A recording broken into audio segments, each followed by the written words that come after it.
Hello, I'm Fiona Cooke and I'm one of the official fellows in medicine at Girton College, University of Cambridge. And I'd like to thank you for giving me the opportunity to talk about Carlo at Girton. Carlo really was a fantastic colleague and an absolutely wonderful friend.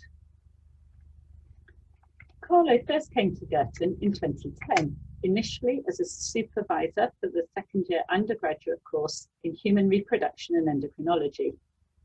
He was soon appointed by-fellow, and he made such a significant contribution to Girton medicine that he became an official fellow within a year. Since 2012, he was Director of Studies for first and second year undergraduates, and we enjoyed sharing that responsibility together. As well as medicine, Carlo played a really important part in the governance of Girton College, and he served on council for 3 years. He was a member of the Development Strategy Committee, and he hosted some international events for us in places including Abu Dhabi, Milan, and Shanghai when he was at conferences. Carlo fully supported the wider activities of Girton medicine and the college community, including delivering the concluding remarks at the Girton 150 Medical Symposium, which was held less than a month before he died. And here's a picture of Carlo and I hosting Dr. Susie Leishman, herself an old Girtonian. We recently made her an honorary fellow in celebration of 150 years of Girton College. Susie is the outgoing president of the Royal College of Pathologists. Medical fellows at Girton greatly valued Carlo's clear vision and his discerning assessment of situations. In his gentle and calm manner, he really pursued any issue that truly mattered to him.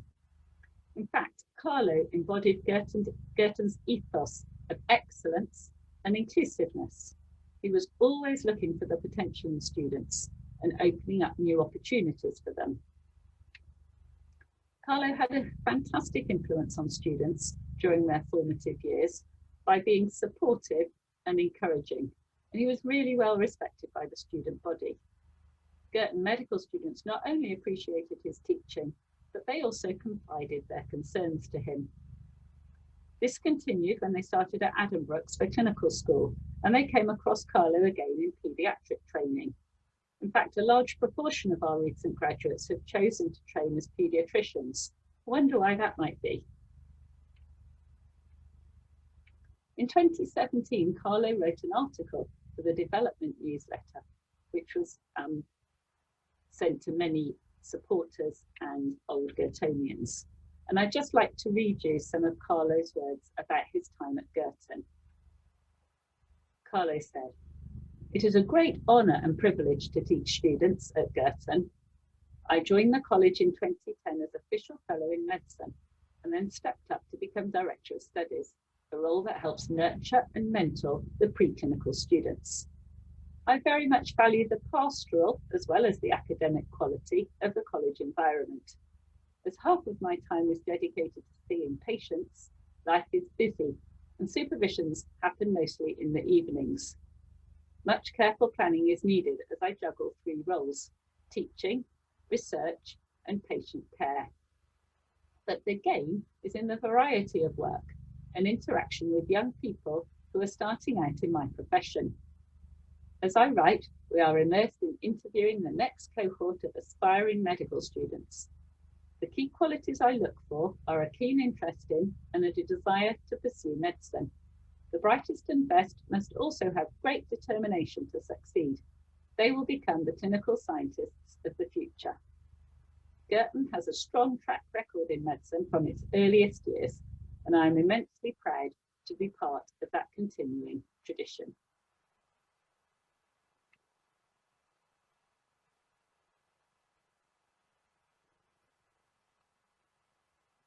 When we heard of Carlo's passing, the flag was flown at half-mast in Girton College, and the whole Girton College community came together to support each other. This was guided by Malcolm Geit, our outgoing chaplain, and I'd like to take a few moments to read to you Malcolm's description of what happened in the few days after Carlo died.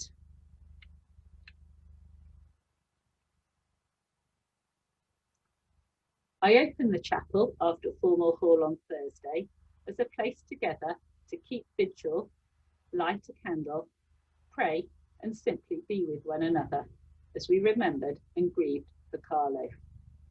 The chapel had already begun to fill before the appointed time, with Carlo's students and their friends, and with fellows too, including the mistress, vice mistress, and senior tutor.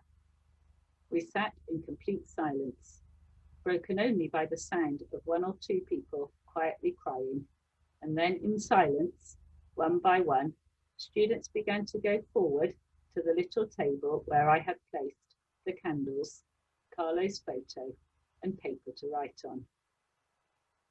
Quietly, over the course of an hour, different students came up and knelt by the table to light a candle and to write their thoughts and messages and prayers.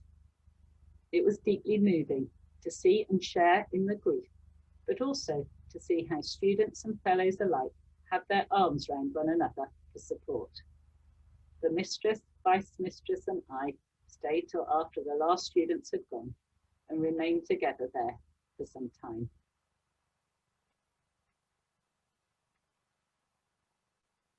At choral evensong on Sunday, there are quite a few of Carlo's students who do not normally attend chapel, and I did a special introduction to the service, Remembering Carlo, and dedicating that evening's music and psalms to his memory. In the intercessions, I prayed for his family, colleagues, and close friends, and then said the commendation, "Rest eternal grant unto him, O Lord." And the whole chapel responded with the words, "And let light perpetual shine upon him." I left the table with the candles and writing materials out again that evening, and more people came into the chapel to light candles and write messages. I'm sure college will want to arrange a fuller memorial event at some time in the future, but this was our immediate and more spontaneous response. And I'd like to read you some of those tributes and some of the many which I received by email, which all share the sentiment of the following selection. Carlo supervised us in human reproduction back in 2012 and brought the topic alive with his easy and relaxed manner. He was someone we all felt comfortable with, and certainly I always enjoyed catching up with him at college events or around Addenbrooke's. Carlo was very modest about his research achievements, despite his eminence in the field, and he's made a huge impact in improving the health of children and young adults worldwide. We all looked up to Carlo and will miss him very much. Thank you for devoting so much time, energy, and effort on teaching us and checking up on us. You were my director of studies and my interviewer. Even before I started at Cambridge, you made me feel comfortable here. 4 years ago, he interviewed me at Girton.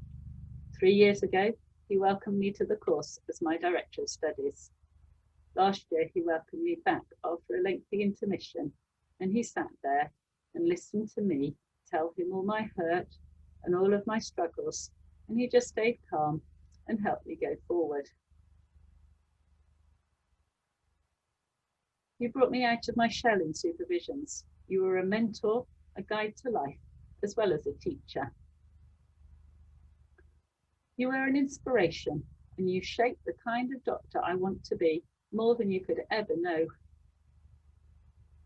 Carlo was fundamental in our memories of Girton, and that was sent by a graduate who's now an anaesthetist. So at Girton, we flew the flag at half-mast. Many students and fellows attended Carlo's funeral. We had a college symposium planned for April, which unfortunately has been postponed until November. And it's really focusing on students talking about any research projects and electives, particularly ones Carlo influenced. And there's a recent student-led initiative to hold an annual Carlo Acerini Memorial Essay Prize. We're just in the midst of working out the logistics for this. So we at Girton are immensely proud of the magnificent contribution that Carlo made to Girton medicine. Carlo loved Girton and Girton loved Carlo.